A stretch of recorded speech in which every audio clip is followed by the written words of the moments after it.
Hey guys, Steve Walbach, your friendly public adjuster.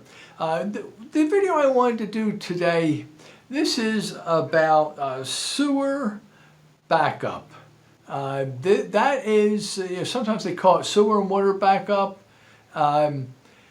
This is a situation where, well, let me rephrase that. This is an endorsement you get in your policy. Normally it's not part of the main policy itself. It's an added feature. And it's important to have, especially in some areas, because it's fairly frequent that it happens.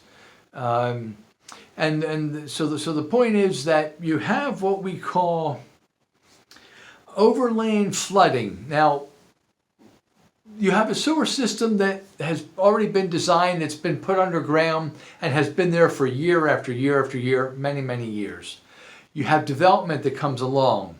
So at the time when the sewer was put together, it was designed for the water flow of the community at the time with some future expansion.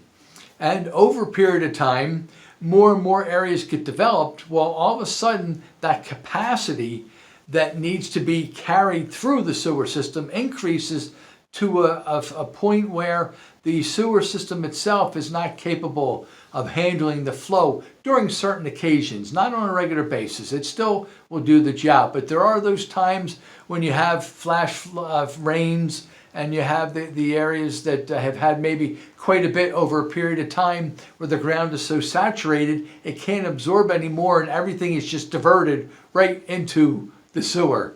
There's where now you have that sewer at a full capacity. So it's flowing down the streets. Each home has a sewer pipe, a soil pipe that runs and ties into that sewer. Everything has a pitch to it, right? So water runs downhill. Well, when you get the water to a certain point where the capacity, the flow is so tremendous that it's forcibly working its way and coming up areas where it can seep. Well, that's every time someone's home ties into the main sewer, that's an access area of a little bit less resistance. And the water actually now will defy gravity there. And there's where, when you have those certain times, your water is trying to run down there, but it's meeting things, and the water is actually washing back because of the amount of flow that the sewer is trying to handle at that current time, that specific time. And therefore, as I say, there's a lot of pressure. The amount of flow in that sewer is such that it's looking for areas to expand, and it takes these little chutes off that are going to each and everyone's house along the way. Some people are in lower areas than others, and they're going to be more susceptible to having this happen to them.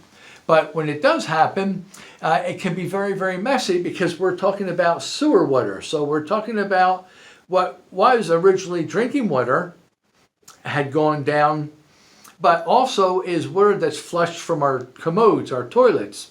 We've bathed in this water and it's gone down. Now it's flushing back. It's working backwards, coming into the home and coming into either if there's a drain that's down the basement on the basement floor, or if it's in the wash tub that's in the basement and coming up out of the wash tub, maybe filling the tub and then oozing out over. It could be coming up under the first floor if there isn't a basement, which could be coming out of the kitchen sink from the drain there.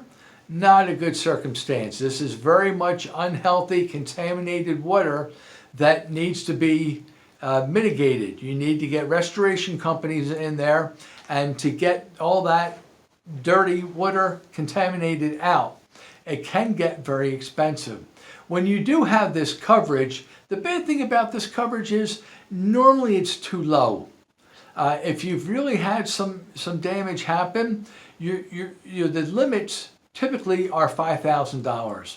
Well, let's say that you had this happen in a wash tub in the basement, and you've got a situation where the water backs up, comes up over the wash tub, and all over it, maybe you had nice carpeting or a hardwood floor, and you have paneling, and all of a sudden, the water is an inch and a half up high, and now your drywalls are sucking that water up. Well, this is all contaminated, feces-filled water.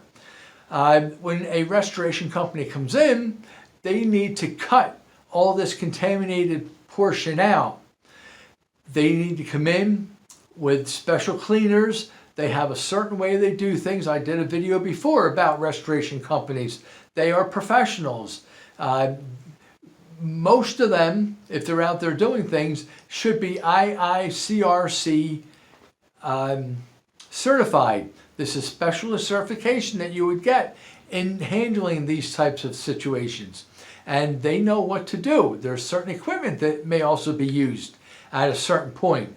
The point is that $5,000 can be eaten up very quickly to just clean everything up and to pull all this stuff that's been contaminated, remove from the basement and put outside. You never just get rid of it. You should never have them take that away. The insurance company, if they're going to pay on anything, and now we're speaking of specifically personal belongings, contents, because if they've cut the wall open, they can see that. We're not talking about saving that, but we're talking about personal belongings that may have been damaged and you had to remove. The insurance company reserves the right to be able to inspect that, to see just what that was before they write a check for anything. So don't ever have the companies just throw this stuff away. Anyway, so there's times where the dollar value is eaten up with just getting the basement clean, cutting out everything that needs to be cut out, drying everything out, antimicrobial applied so that we have no growth down the road. You need to restore that basement. What dollars do you have for that? You don't. So this is a situation now where we end up having to come out of pocket to pay to restore the basement back to what we would consider pre-loss conditions. Because of this, here's a situation where I try to talk to my clients and advise them to have at least $10,000 of coverage. Now, will it cost a little bit more? Yes, there is a dollar value to it. But if you end up paying $42 more a year, how many years at $42 will come up to $5,000? It's quite a few years, right? And if you ever have to use it, look at the protection you have now.